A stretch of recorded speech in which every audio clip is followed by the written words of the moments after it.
రైతు సదస్సు పేరుతోటి టిఆర్ఎస్ పార్టీ కేటీఆర్ గారు వరంగల్ జిల్లాలో మా త్యాగాల కుటుంబం నుంచి వచ్చిన రాహుల్ గాంధీ గారి మీద అదేవిధంగా అనునిత్యం ప్రజల మధ్య ఉంటూ ఒక క్షణం తీరిక లేకుండా ప్రజా సమస్యల పరిష్కారం కోసం ప్రజాపాలన అందిస్తున్నటువంటి రేవంత్ రెడ్డి గారి మీద అనుచిత వ్యాఖ్యలు చేయడాన్ని తీవ్రంగా ఖండిస్తున్నాం.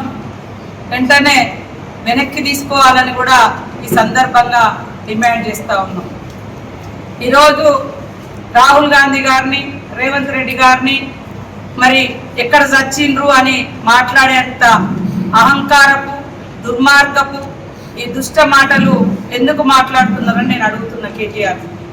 ఇవాళ రైతులకు ఏదో ఒరగబెట్టినట్టుగా వాళ్ళు 10 ఏళ్ళు కనీసం వరేస్తే ఊరి అని చెప్పి మీ ఫామ్ హౌస్లలో ఉండేటువంటి పంటలను మాత్రం అద్భుతంగా అమ్ముకొని కోట్ల రూపాయల లాభాలు చూపించి రైతులను మాత్రం ఉరేసుకునే విధంగా చేసినటువంటి దుష్ట పాలన, దుర్మార్గమైనటువంటి పాలన కేసీఆర్ పాలన, బీఆర్ఎస్ పాలన.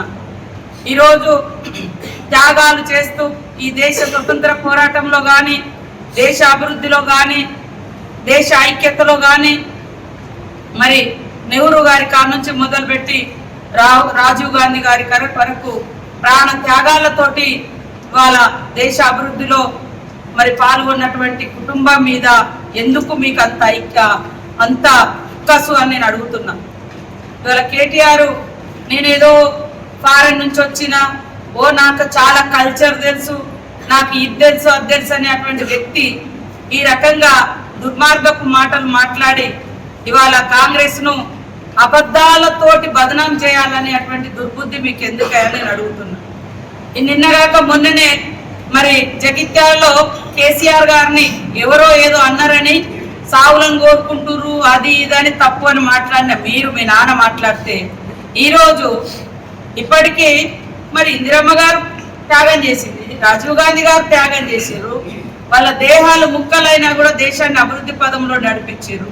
మీరు ఎంతసేపు ఇతరుల చావుల మీద, ఇతరుల యొక్క చావులను కోరుకోవడం, ఇతరులను చచ్చే రకంగా ప్రేరేపించడం, తద్వారా అధికారాన్ని సాధించుకోవాలన్నటువంటి అక్కసు, అంత దుర్మార్గమైనటువంటి ఆలోచన నీకు ఎందుకు వస్తుంది కేటీఆర్ అని నేను అడుగుతున్నాను.